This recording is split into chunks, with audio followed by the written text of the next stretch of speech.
2021, and you are welcome in this class. So in the last class, I started a lecture on water saving approaches in rice production, and where I started, I told you, just I will flash the slides, and I told you the water crisis happening around India, Asia, or many other countries of the world. And because of that, every March 22, we celebrate World Water Day.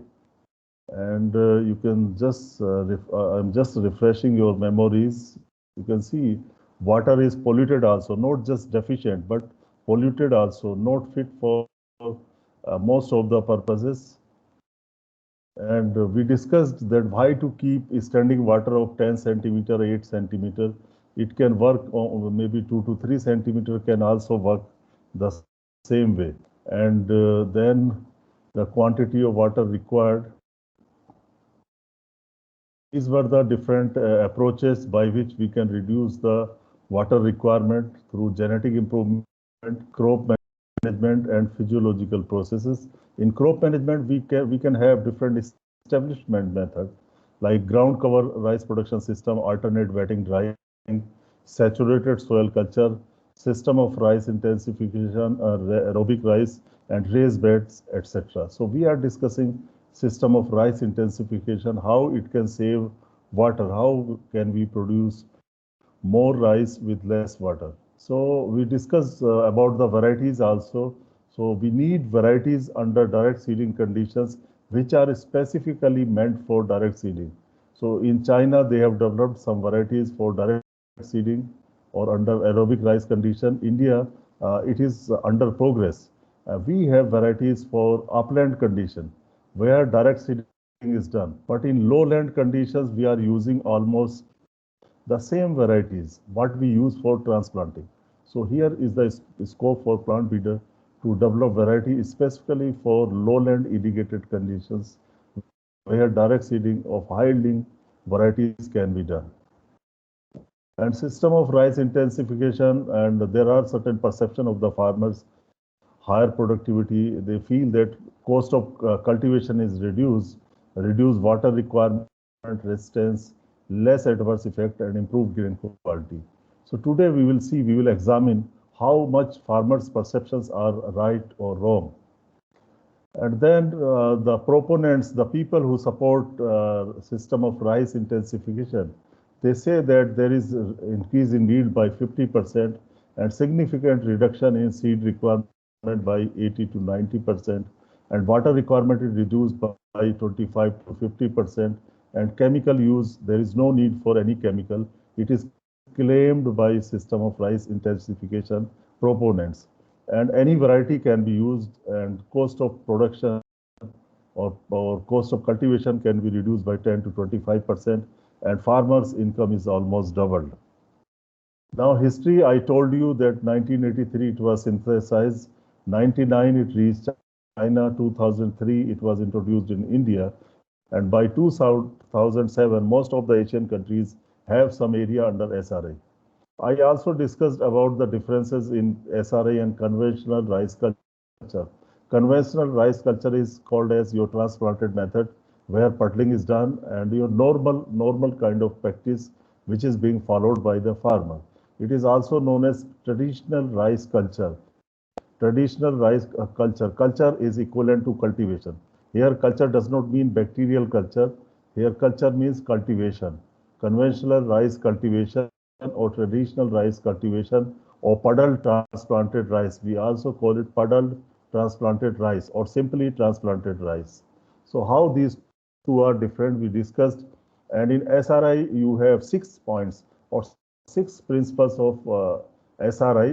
One is you need to remember that very young seedling of less than 12 days old. Seedlings are in single. When they transplanted, they are single. Sparse plantation, wider plant spacing 25 by 25, and soil aeration is compulsory. Soil aeration can be done by the help of alternate wetting and drying, means you do not apply water regularly and just you give the break. You give the break and keep the soil saturated and dried sometimes. And during this time, one can go for rotary hoeing also, and weeds are mixed. and then addition of compost. If one is not able to follow all these 5, 6 principles, then it will be called as modified SRI.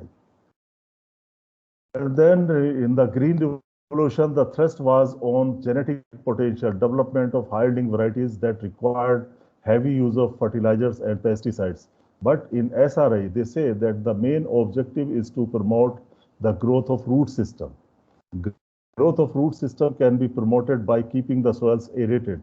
Keeping the soil aerated, and also they are using compost. So compost and aerated soil, you can promote the root growth under these conditions, and which are directly linked to the growth of the microbes or biological diversity in the soil. So here thrust is on root growth and increased population or increased activity of microorganism in the soil. So these kind of 5, 6 practices are helpful in root growth as well as in increased activity of microbes, which will ultimately affect or influence or increase the nutrient uptake. The nutrient uptake and also reduce the diseases, because these microbes in soil, they also help in reduction of diseases. So that way you will get the better phenotypes. So in there has been difference in Green Revolution strategies and SRI strategies based upon these 2 points.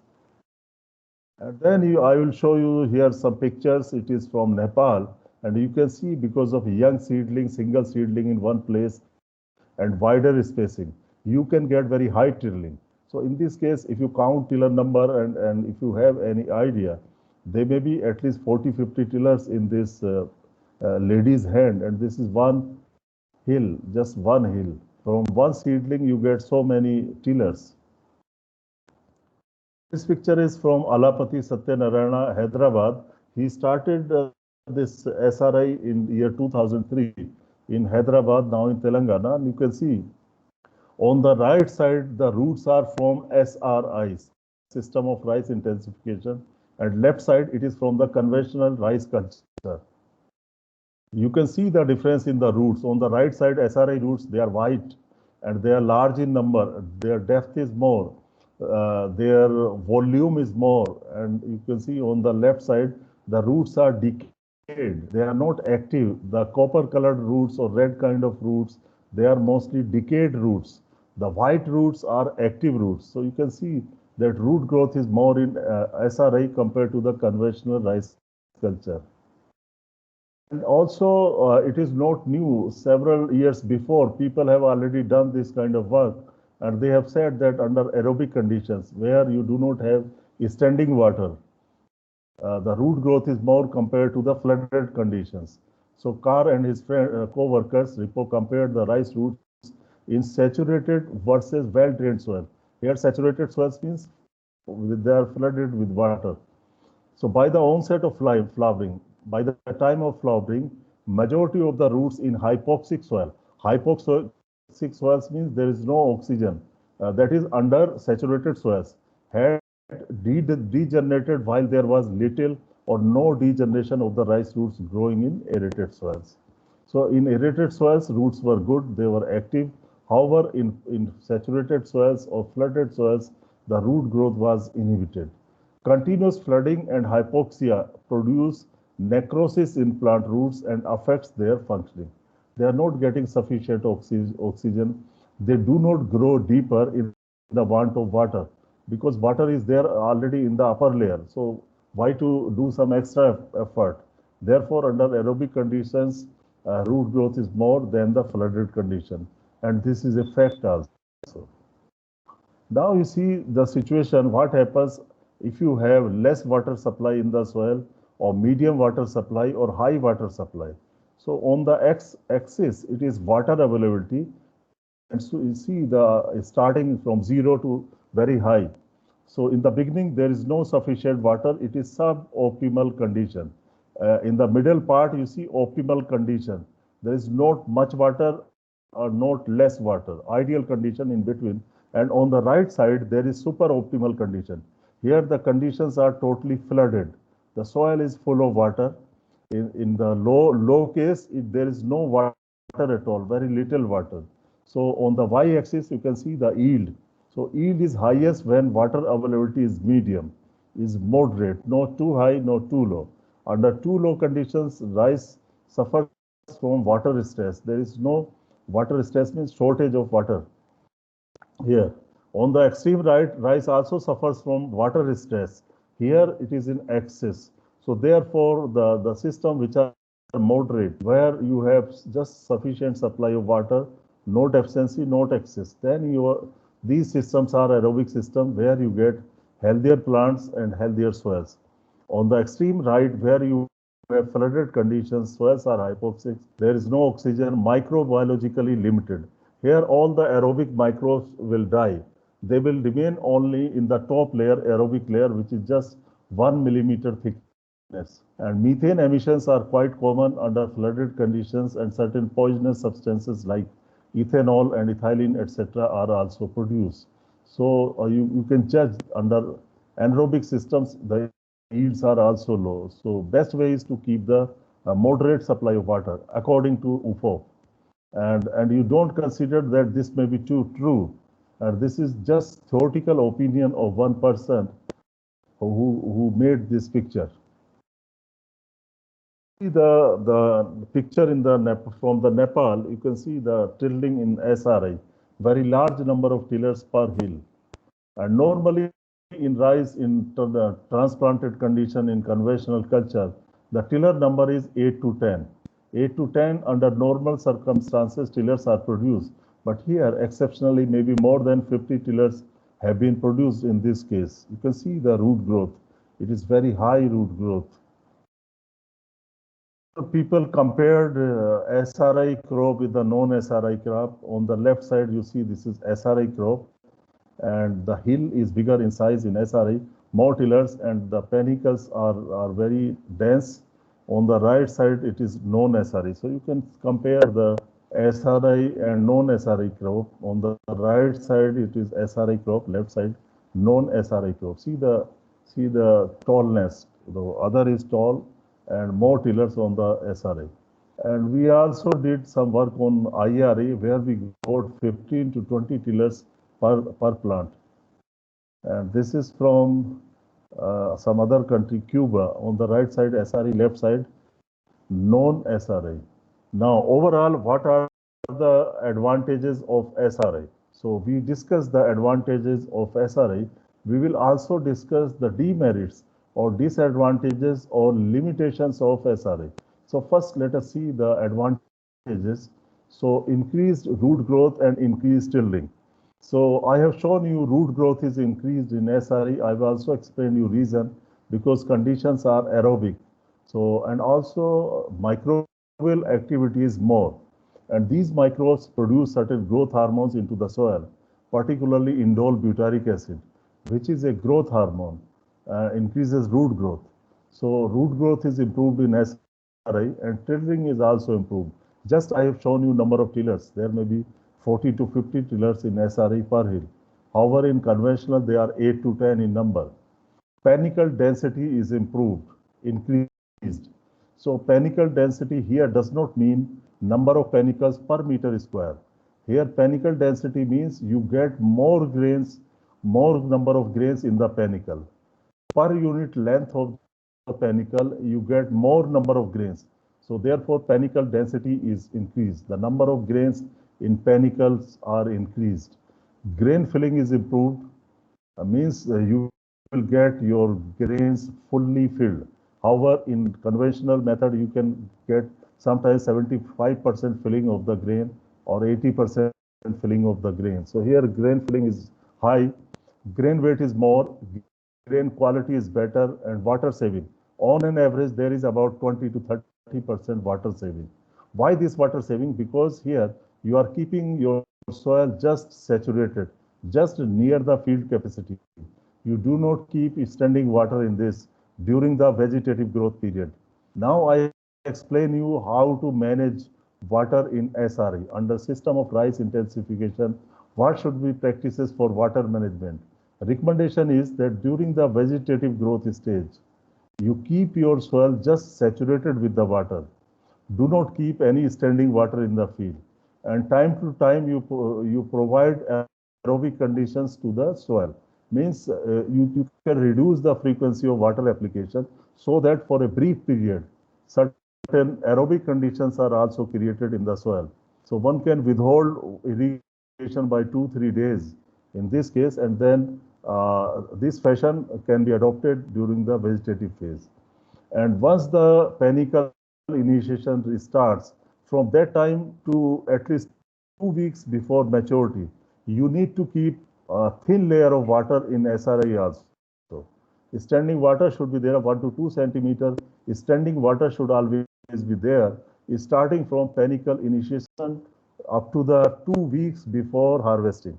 So this is the water management practice in SRI. So overall, if we apply less water, naturally there is saving of water, and which is about 20 to 30%. Seed saving, because you are applying using just one seedling in one place, and also your spacing is wider. Therefore, the seed requirement is less. Factor productivity. Factor productivity, you understand what is meant by factor. And here, just I want to inform you just about the system of rice intensification. Why this name? Intensification. What is the purpose of intensification?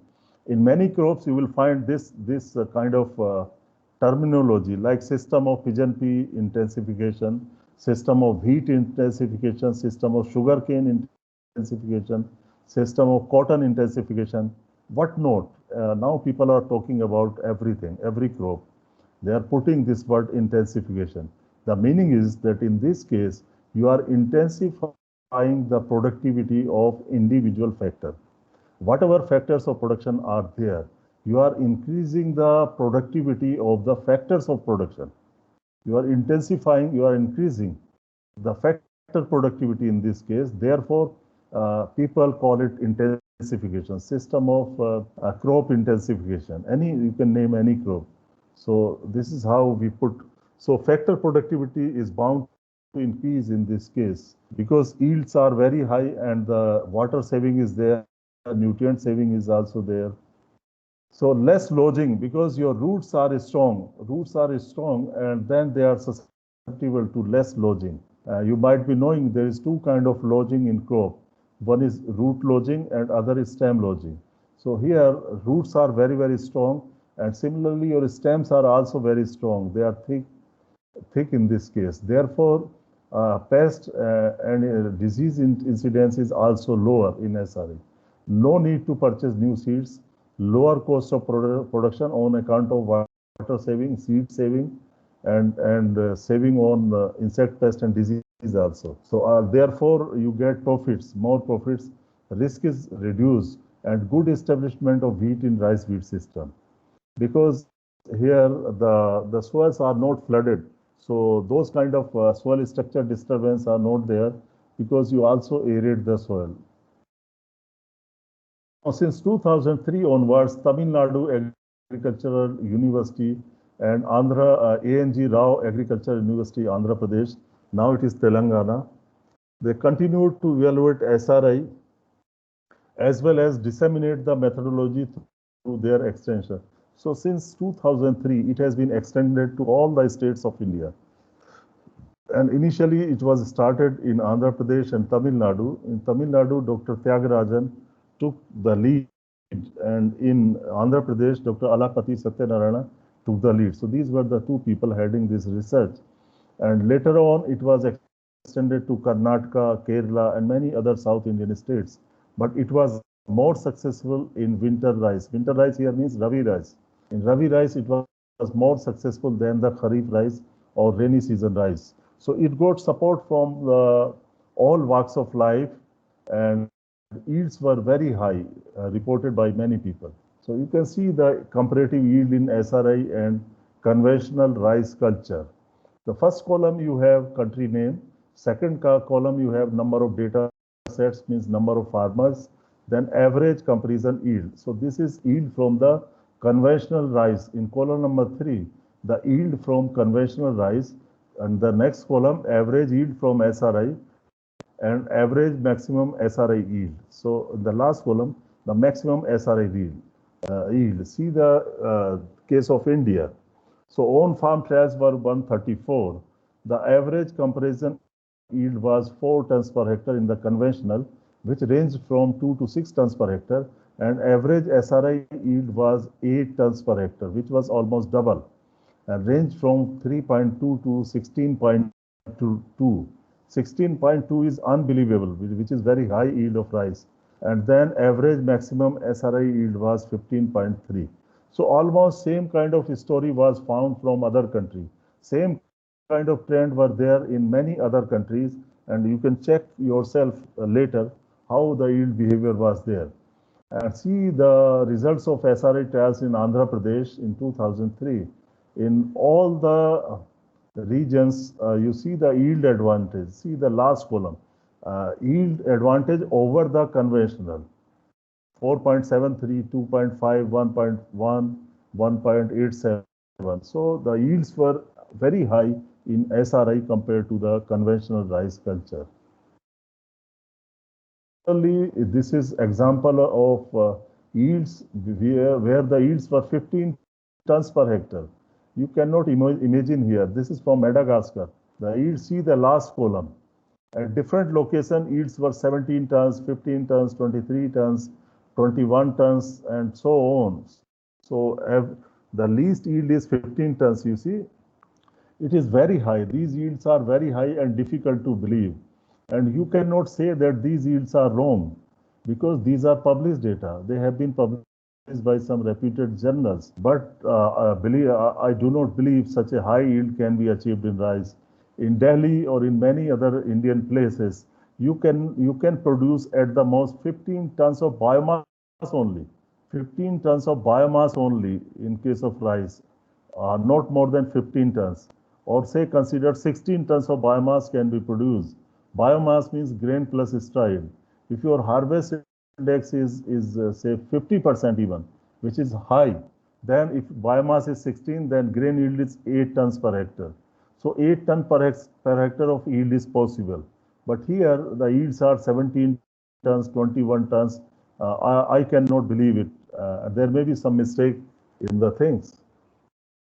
So also Father LP Yuan from China, he adopted SRI. The first column is the variables like variety was Super 1 and Super 1. In both cases, they have Super 1. Actually, LP Yuan has developed some hybrids in China which are called as super hybrids.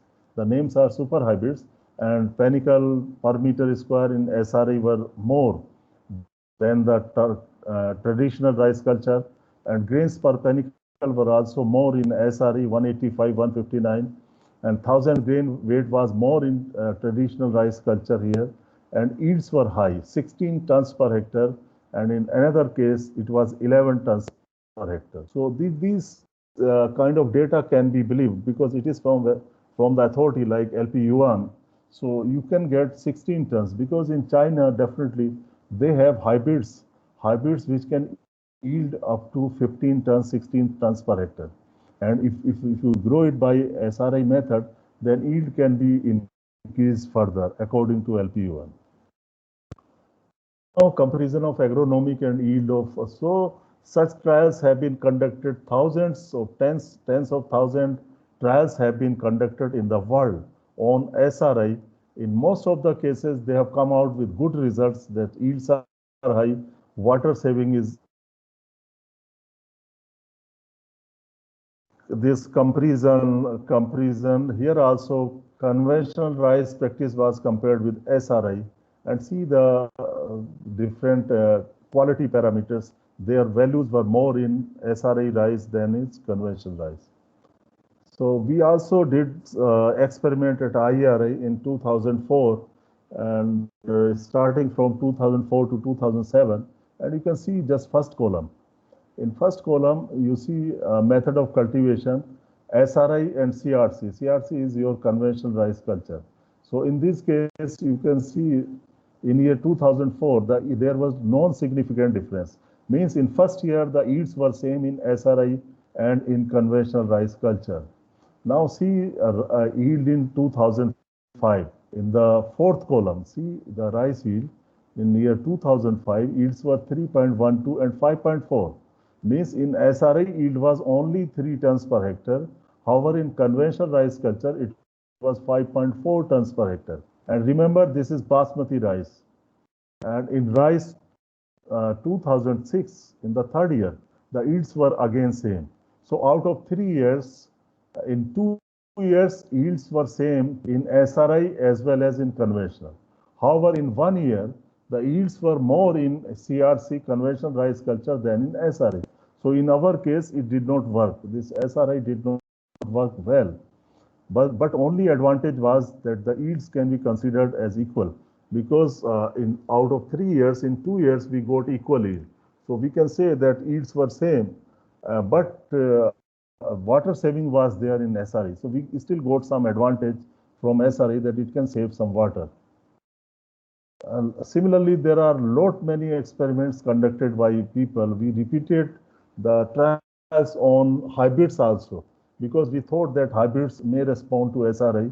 So we have taken SRI under hybrids, and we use certain bacteria, certain cultures of Azospilum and your Bacillus subtilis.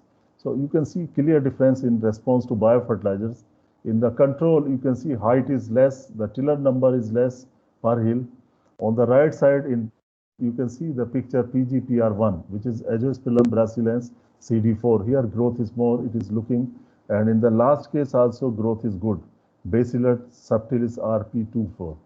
So biofertilizers are quite effective in SRI, and yields you can get hardly 5-10% more yields. Root growth is better, and this is another data you can see here. Different methods of rice establishment have been compared.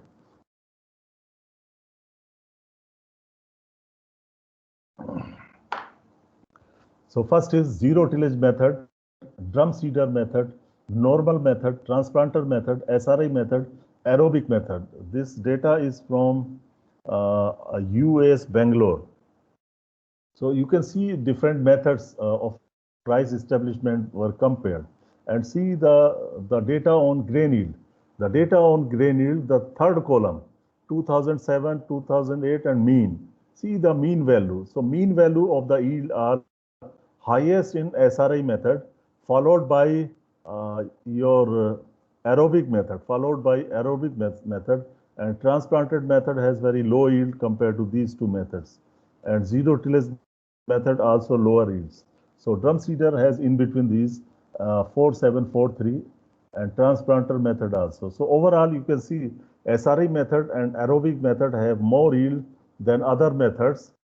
And see the last column, BC ratio, benefit cost ratio, economics. So economics is in favor of SRI, where you get 2.03, means by investing 1 rupee on rice crop by SRI method, you get 2 rupees benefit. In other case, aerobic method, you get 1.66 and so on. And in conventional rice culture or transplanting method, you get 1.65 rupees.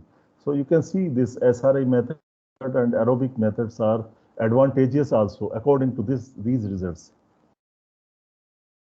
So likewise, there are many other results, other kind of results. People compared water use efficiency, which was always high in SRI, and see the changes in tiller under different treatments. So the where you on x-axis you have days after transplanting, on y-axis you have tillers per plant. So you can see in as the time passes, you get more tillers in SRI, much more tillers than the conventional or transplanted flooded rice. So similarly here also advantage of SRI. In all these data, you see the advantage of SRI over traditional flood method. Effective tillers are more, grains are more, and sometimes there may not be any difference also. So you can check these data later. But under most of the situation, SRI gave you better results compared to others. So this is summary of result from SRI versus best management practices evaluation. Here BMP means here you get ICM, integrated crop management for rice in China and India. So this is comparative economics. See the last column, SRI advantage percentage. So in Zhejiang, yield advantage was 30.5, the yield was 35.2% more. In another place, 40%, 33%, and in India, 27% high yields or 1.5 tons yield advantage. So this is economics of cultivation in Tamil Nadu, and you can see the benefit cost ratio was high in SRI 2.25, and in conventional practice it was 1.52. So you can check, means SRI was advantageous. And here also you see the increase in net income, last column. So income is increasing in all the cases. There is no decrease in income. So SRI was in news for quite some years, starting from 2003, 4, 5 up to 2015-16. So by 2015-16, people got saturated. Now they got some disenchantment about this SRI, and now not many farmers are adopting it. So newspaper, it was there in the parliament also. And this is how you can make marking for square transplanting. So people developed their own system. You can get ropes also, you can go marker machine also. And this is one of the ways to make the mark for square planting.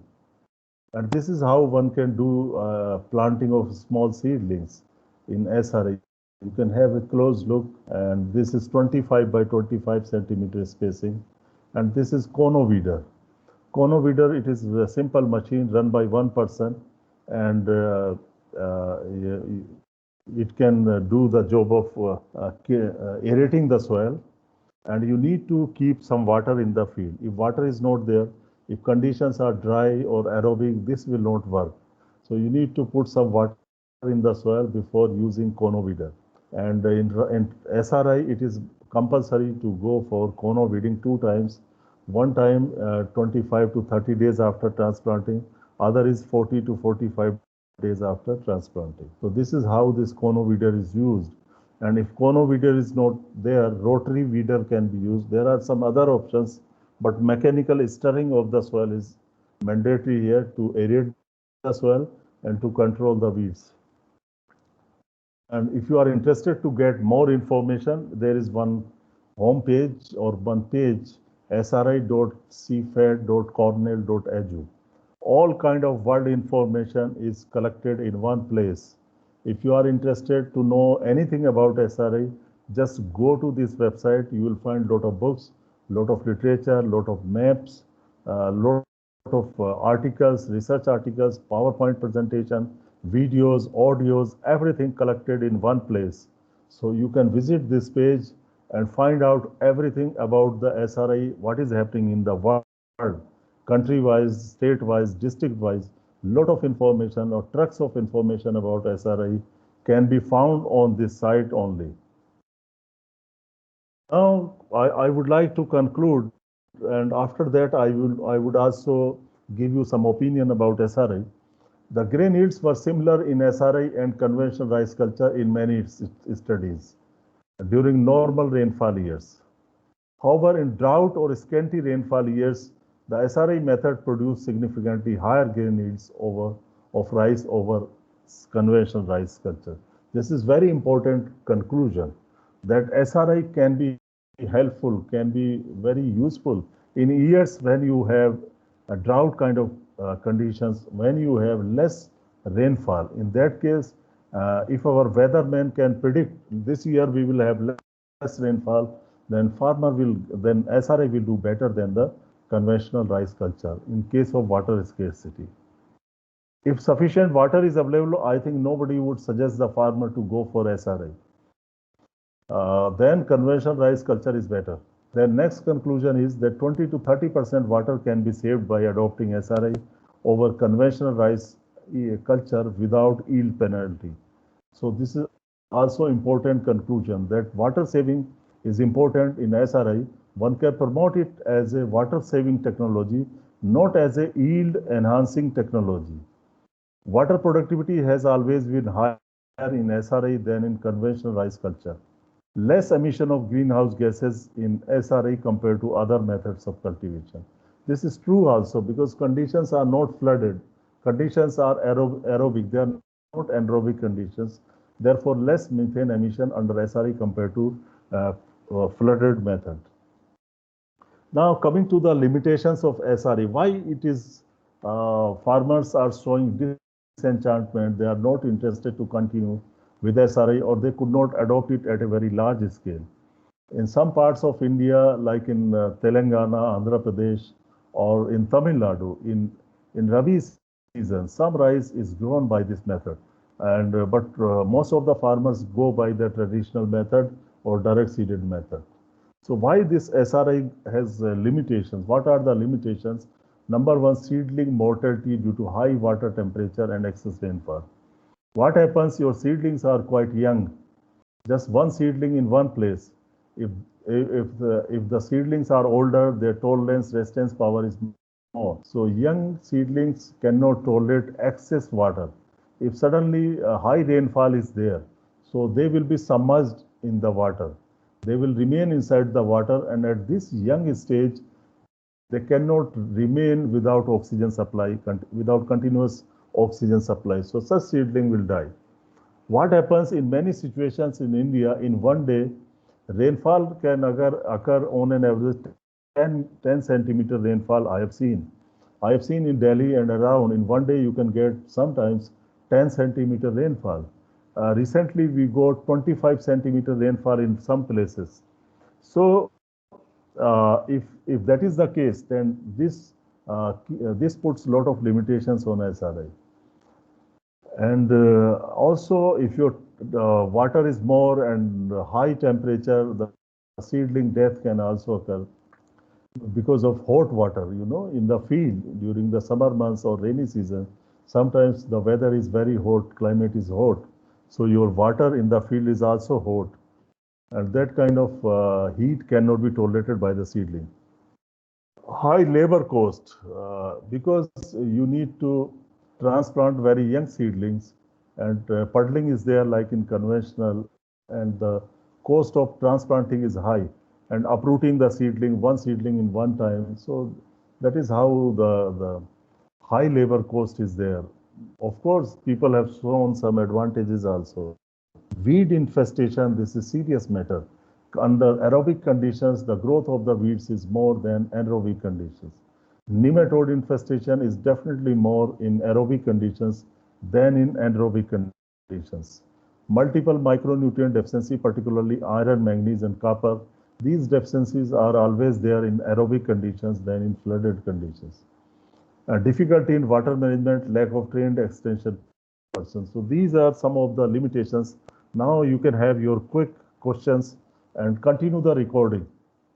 So your quick questions on SRI, I would be happy to answer these questions. Sir, in SRI, there is a spacing of 25 into 25, and conventional is spacing is less. So how can it can save water? So because of evaporation loss from the SRE method is much more than conventional. See, this is your question pertains actually in this case, generally speaking, the input of water is less in SRI. Input of water is less. In case of conventional rice culture, we give more water. In conventional rice culture, in Delhi conditions or condition of North India, about, you see, in conventional rice culture, approximately 25 to 30 irrigations are required. 25 to 30 irrigations are required in conventional rice culture. Here, the number of irrigation may be half. And in SRI, on each irrigation, the number of irrigations will, the depth of irrigation will be less. Under conventional, normally 5 centimeter irrigation depth, but here you will keep your soil just saturated. So maybe 2.5 centimeter exactly. So first thing is that input of water is less in SRI compared to conventional rice culture.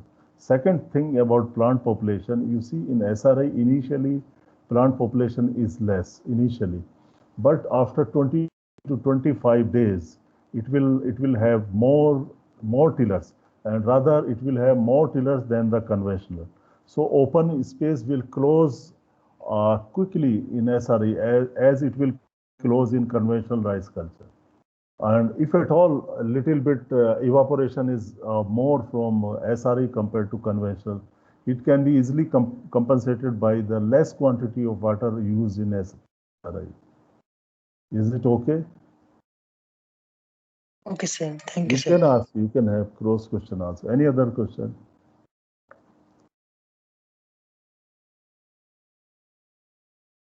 Yeah, Manju, you have any question? Abhijit? No, sir. Okay, I start. I continue the Yes, sir. recording and yes, please ask.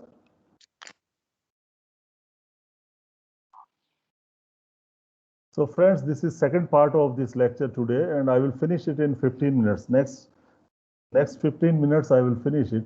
We continue with the water saving approaches, and in water saving approaches, I have shown you genetic, agronomic, and physiological approaches.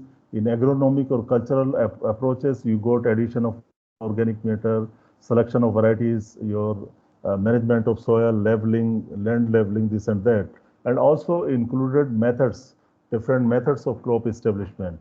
So one method was SRI, which can save water. Likewise, there is one more method, aerobic rice.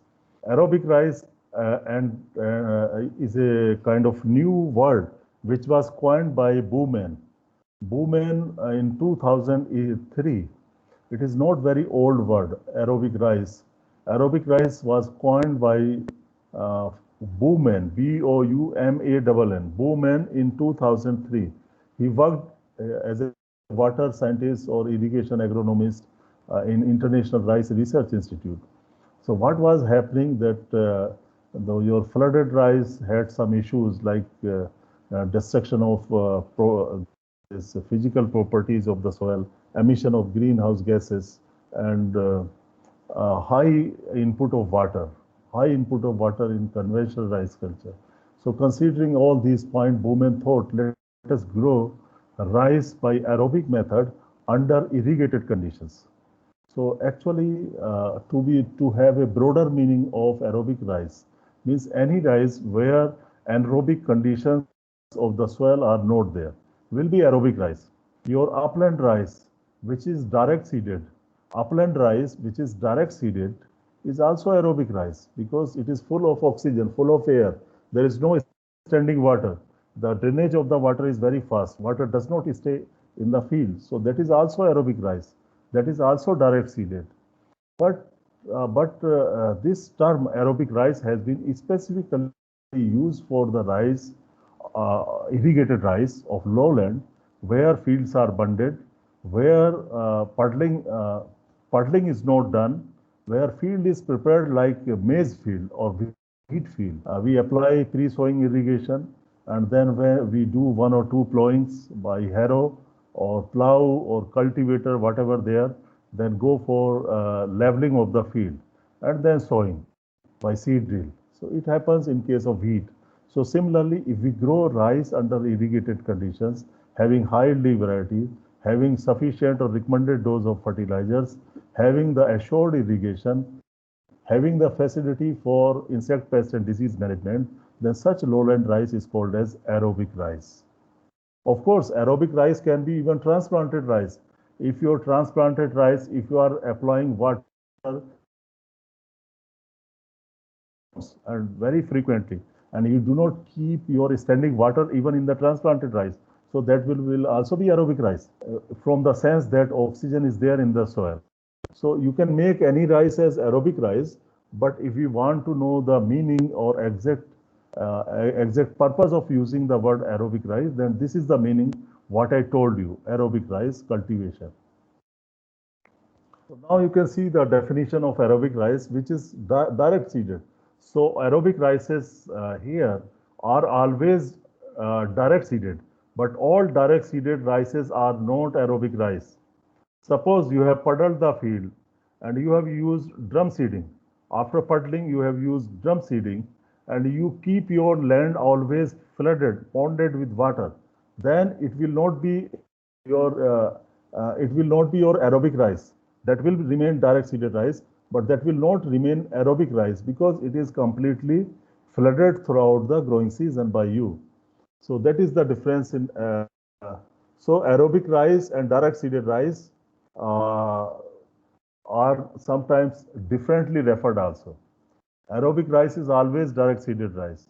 So now see the definition. High yielding rice grown in non-puddled aerobic soils under irrigation and high external inputs is your aerobic rice. So which is direct seeded. To make aerobic rice successful, new varieties and management practices must be developed. There are no management practices have been developed by agronomists, but still we are lacking the varieties.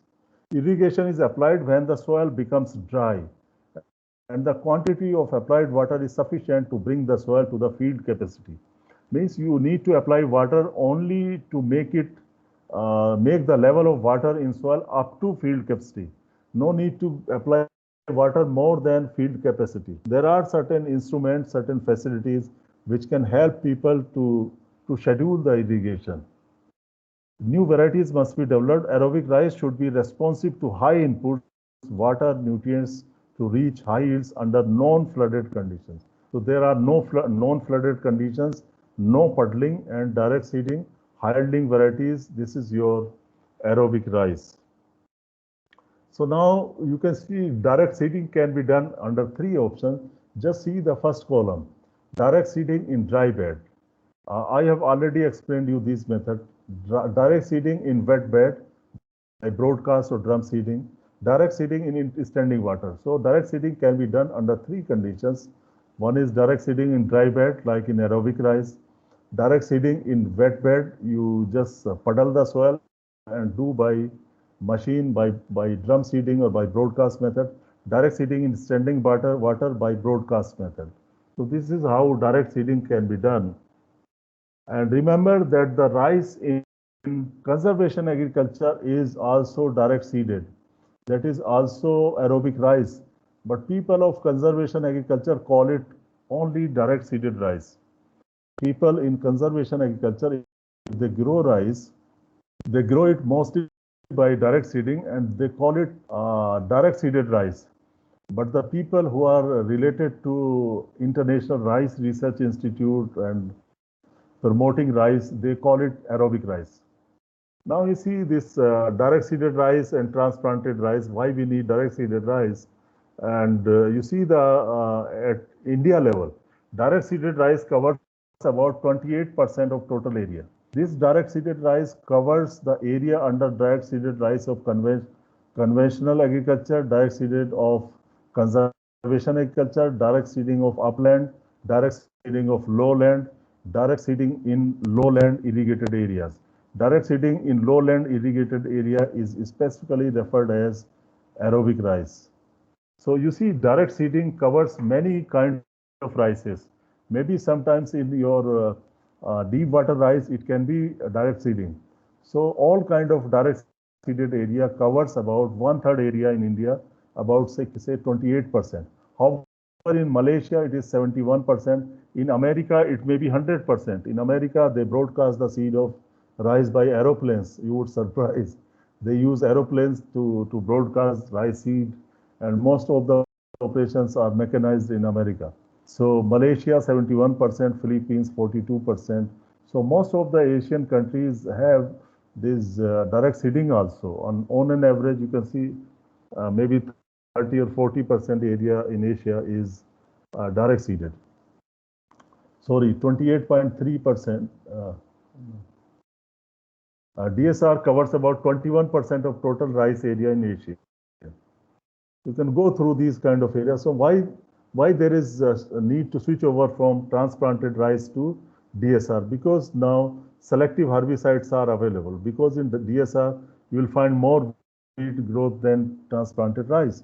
So therefore, this people are encouraged to go for DSR because herbicides are available. They can invite the disease and they can find the antidote in the form of herbicide. And also availability of cheap labor is getting low. Now labors are not available. They are very dear. They are expensive, these labor charges. And water is also very scarce. So because of these reasons, we can go for direct seeded rice. Herbicides are available, and cheap labor is not available, and water is very limited. Water is getting limited. So under these conditions, one can go for DSR. Because and other reasons we can explain why a farmer should go for DSR from the TPR, because TPR has very high labor requirement, water requirement, as adverse effect on physical soil health or microbiological soil health, adverse effect on succeeding crop, and high energy requirement in TPR, more puddling, more labors, environmental hazards, and so on. So there are certain constraints in transplanted rice, and that can be explained as a reason to adopt direct seeded rice. High water requirement, I think I already discussed. There is 3,000 to 5,000 liters of water is required to produce 1 kg rice, and TPR required 1,200 to 1,500 millimeter water. Average is 1,250, and you can see too much of water is required. Groundwater table is going down in Punjab, half meter per year. The rate of fall of groundwater is roughly 53 centimeter per year. And heavy puddling is carried out, which break down the soil structure. So this is another issue. Germination of the succeeding crop is affected by puddling. Now, methane emission is another issue from the puddle transplanted rice. We get more methane emission compared to direct seeded rice. So from flooded rice field, you can get 1 to 60 milligram methane per hour per meter square emissions. So people say they are very high emissions rate, and methane traps heat 21 times more than the carbon dioxide. So you can see that transplanted rice is not good for the environment. And the comparison of methane gas emission under direct seeded and transplanted rice. So you can see in column 1, it is direct seeded, then transplanted rice. So you can see the values are more in transplanted rice. You take any case, first case 74, 299, and then 269, 403. So you can see that on an average, the methane emissions are almost double in second case. You can take the averages of the values and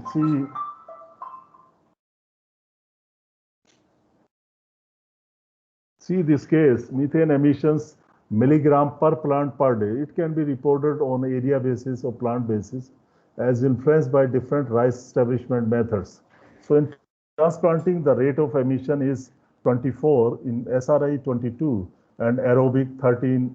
So you can see this slides give you answer, comparative answer, that in transplanting almost it is double than aerobic rice, 13 and 24. So you can see milligram per plant per day. Then water productivity is kg grains per cubic meter water applied as influenced by sowing method average of 6 years. So you can see days taken to maturity in DSR 113, in TPR 125. So 12 days advantage in DSR. And this 12 days advantage is because of shocking incidence in case of transplanted rice, seedling shock.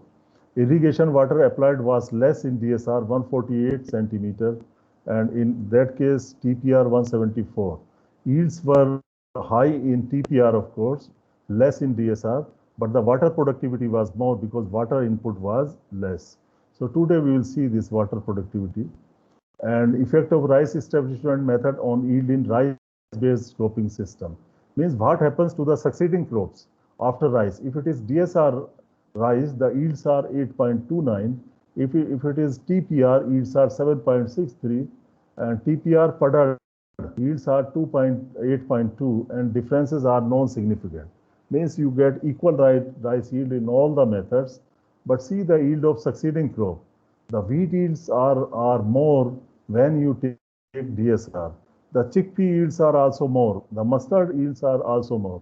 Means establishment of succeeding crop is better in DSR area compared to TPR and other methods of rice planting or rice establishment. you can see the same results here also. Succeeding crop yields are better in DSR when they are followed by DSR compared to TPR. Same kind of results you can see after DSR, yields of succeeding crops are higher than the TPR or TPR puddled, unpuddled. Friends, this is the conclusion, and this is the picture I mostly appreciate, and I personally believe that this is true also. So this is the final picture I want to show you. I want you to remember, because we get very different results. Some people say yield is more in this, some say less.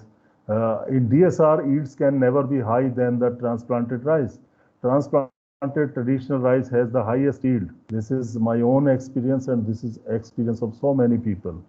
But in between, some people come and they publish their work. I don't know how they publish it.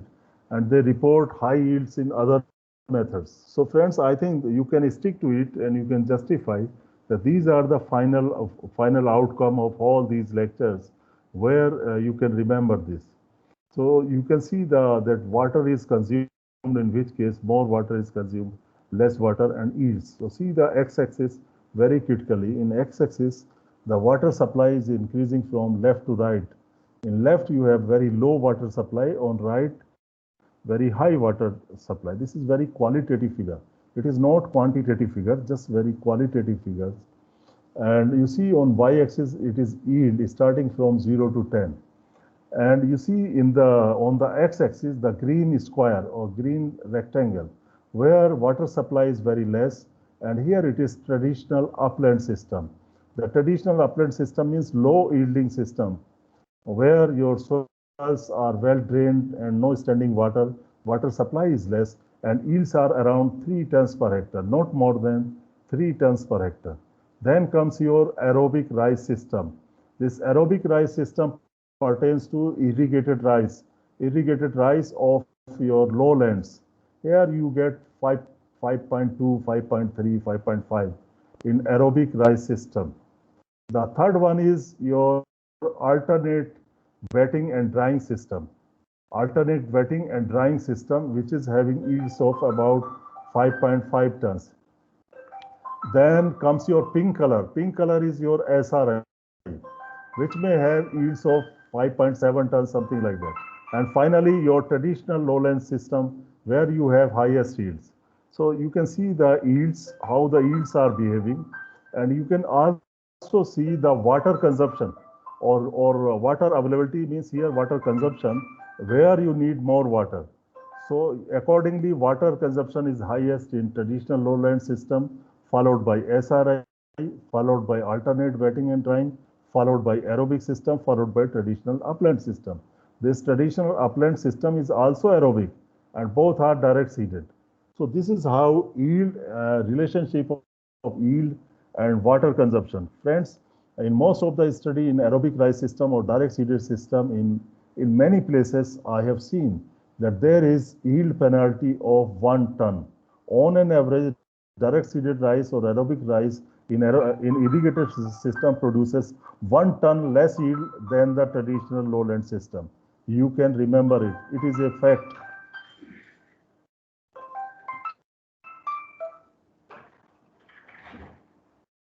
Sorry, it is a fact. So now you see transplanted rice and direct seeded rice, the grain yield. So grain yield, you can see in some cases people have shown high yield in direct seeded rice than transplanted rice. In some cases people have shown more yield in transplanted rice than direct seeded rice. In some cases they may be equal.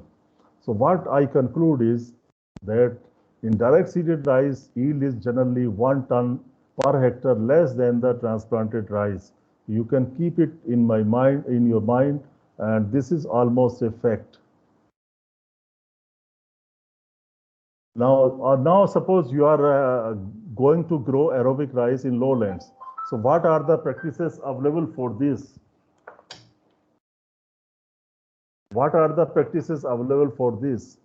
What is agronomy of direct seeded aerobic rice under lowlands of irrigated condition? So optimum depth of sowing should be 3 to 4 centimeter. The best time of sowing in northwest Indo-Gangetic plains is 1 to 15 June. 1 to 15 June is the best time for aerobic rise, and it should coincide with the time of nursery sowing. When one is going to do the sowing of nursery, that time sowing of direct seeded rice should be done. Seeding of rice must be done at a soil moisture content sufficient for germination. Precision land leveling should be done. Cultivar choice, we do not have any specific cultivar.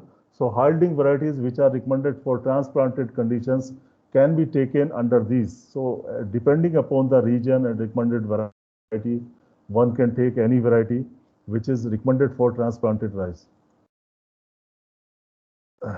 So this is the list of varieties you can see for different countries recommended by Farooq. For example, Bihar, India, Rajshri, MTU, this. Now fertilizer use here, nitrogen application is higher than the traditional transplanted rice. In that case, 120 nitrogen is recommended, but in direct seeded aerobic rice, it is 150 kg nitrogen. Remember, this is 150 more nitrogen than the transplanted rice, and 60 kg P2O5 and 40 kg K2O. However, one can go for leaf color chart. Application of nitrogen by leaf color chart can be done. Weed management in direct seeded rice, one can go for a stale seed bed technique. One can apply irrigation before sowing, much before sowing, 1 month in advance, apply water, and then kill the weeds by glyphosate, non-selective herbicide, or pendimethalin as pre-emergence application or post-emergence application.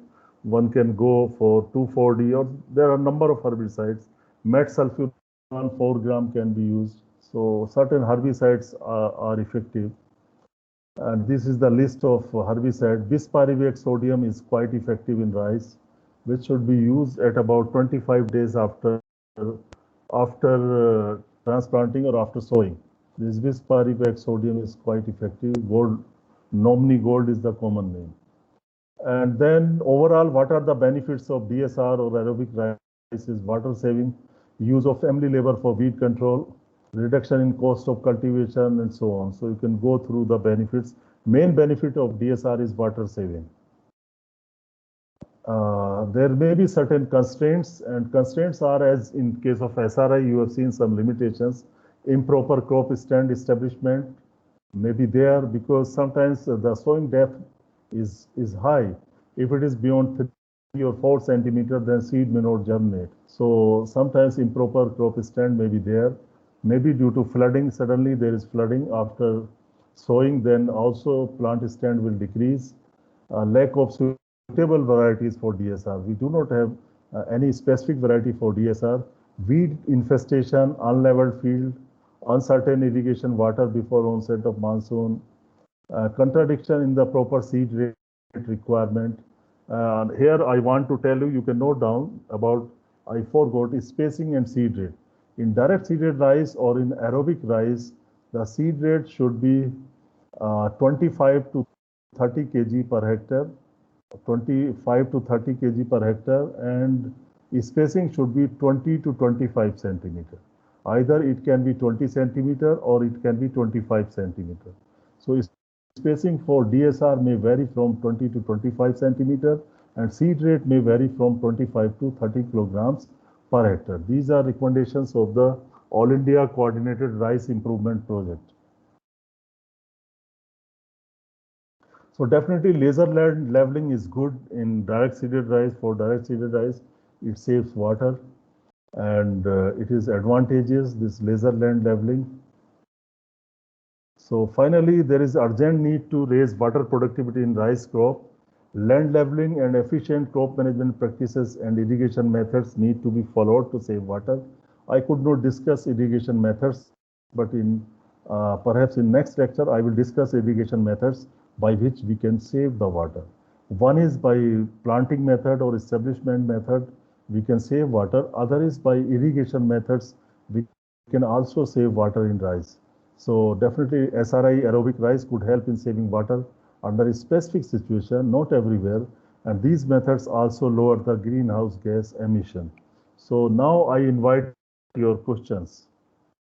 Your questions on SRI, your question on direct seeded rice or aerobic rice, or your questions on water saving. So on 3 topics or any topic what I taught, you can have discussion.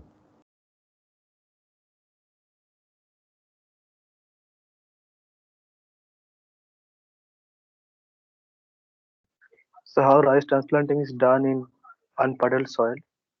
In unpuddled soil, actually, it is not recommended, but somebody has done some research work, and this was part of the research. No farmer is doing this. So, but in this case, first you need to prepare your field before putting water or before transplanting. When you're after harvest of the previous crop, you plow the land, you prepare the field, and after preparation of the field, you apply water. At that time, your soil will make soft mud. Of course, it will be very tight compared to the puddled soil. It will be tight, but transplanting is possible under unpuddled conditions if you have prepared the field before transplanting or before putting the water. It is not that without any plowing, suppose you have harvested a crop, then apply water immediately and then you go for transplanting. In such case, transplanting is never possible. But first you plow the land, then put water, and don't go for puddling, and then you straightway go for transplanting. So under this situation, transplanting is possible. But again, it is difficult than the puddled condition, but it is possible.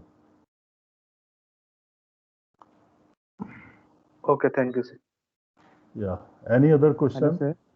Yes. Hello, sir. Yeah, please. Yes, sir, when we compare like SRI with transplanted lowland, then which operation we synchronize, nursery raising or transplanting? Actually, your question is very relevant. Means in two. Actually, if we want to compare, then we should have the sowing of nursery on the same day. Sowing of nursery on the same day for SRI as well as for transplanted. Okay, same day we can have nursery. When the 14th day come, or sorry, 12th day come, that day we transplant in SRI field. And when the 20 or 25th day come, that time we transplant in transplanted condition, so that we do not make a mismatch between the age of the seedling. Age of the plant will remain same. What happens sometimes people confuse. They do the sowing of transplanted nursery say 15 days before, so that we can have transplanting on the same day.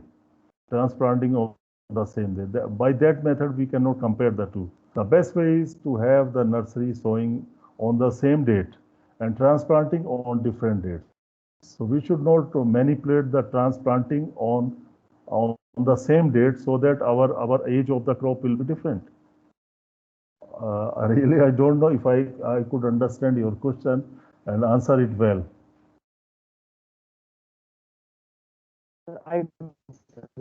Is it okay? This answer is, you wanted this answer, or I got it differently? Yes. Sir, I Okay. did this answer only. Okay. Any other question? But Thank very you. nice question. Yeah. Yeah, Tarun, you have question? Abhijit? Sir, I Bhavna? have asked this question. Yeah, you can ask whatever you like. Yeah. Hello, sir. Yes.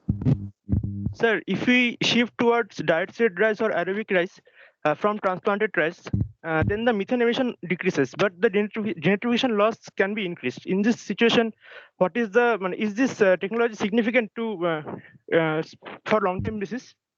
Yeah, his question is very valid and very timely. He is saying that in transplanted rice, puddled rice, flooded rice, submerged rice, you get more emission of methane, and in aerobic rice you get less emission of methane.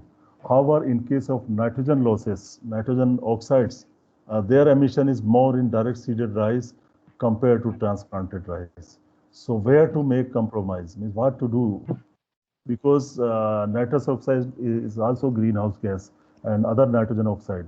That is why in aerobic rice, I have shown you the rate of application of nitrogen is 150 instead of 120.